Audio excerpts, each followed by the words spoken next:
down on the floor because that seems to be the safest spot to readily examine a book that might have a pest of some kind. I think I've cleaned away the only dead insect carcass there was, and I do wonder if it was the cold Ottawa winters that killed him during the shipping process, because he looked fairly fresh dead, I suppose.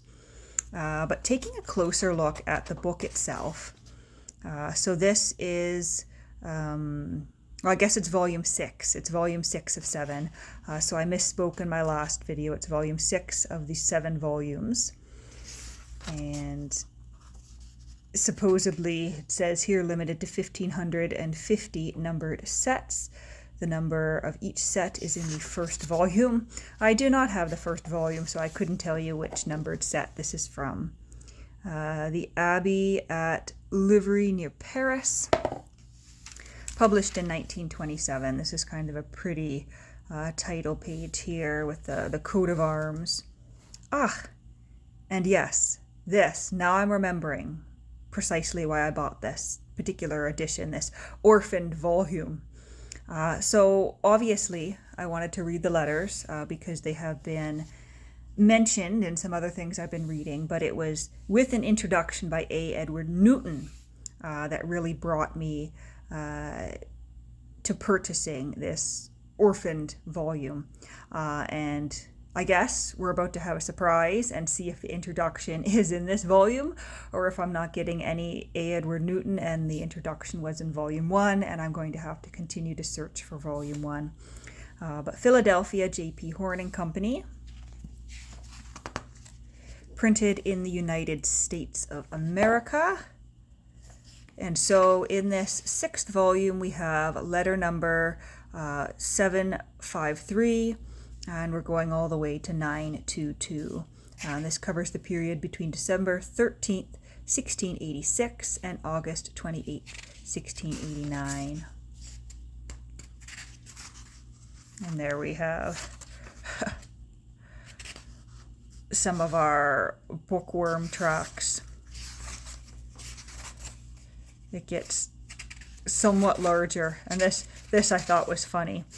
Because clearly this volume has never been read, and so we have uncut pages with the, what do we call this? The path of a bookworm, the leftovers from lunch.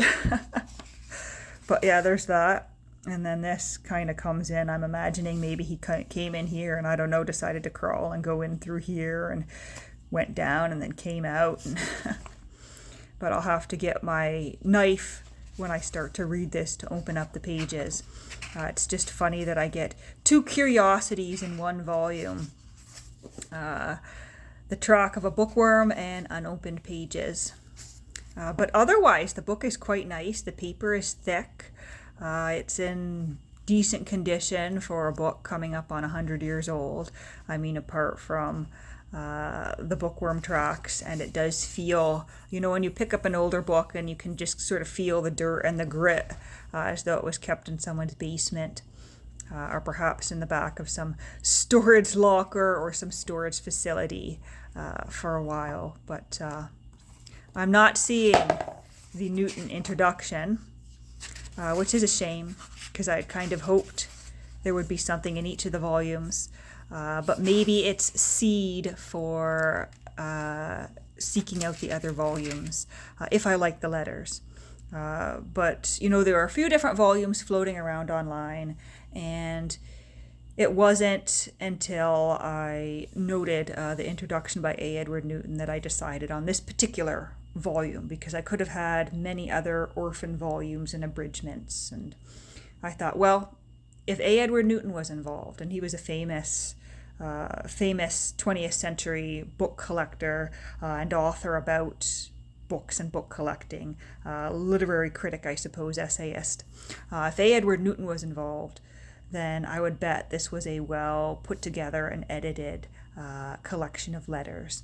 But I'll leave it there, and I'm just noticing we're almost at 5 minutes.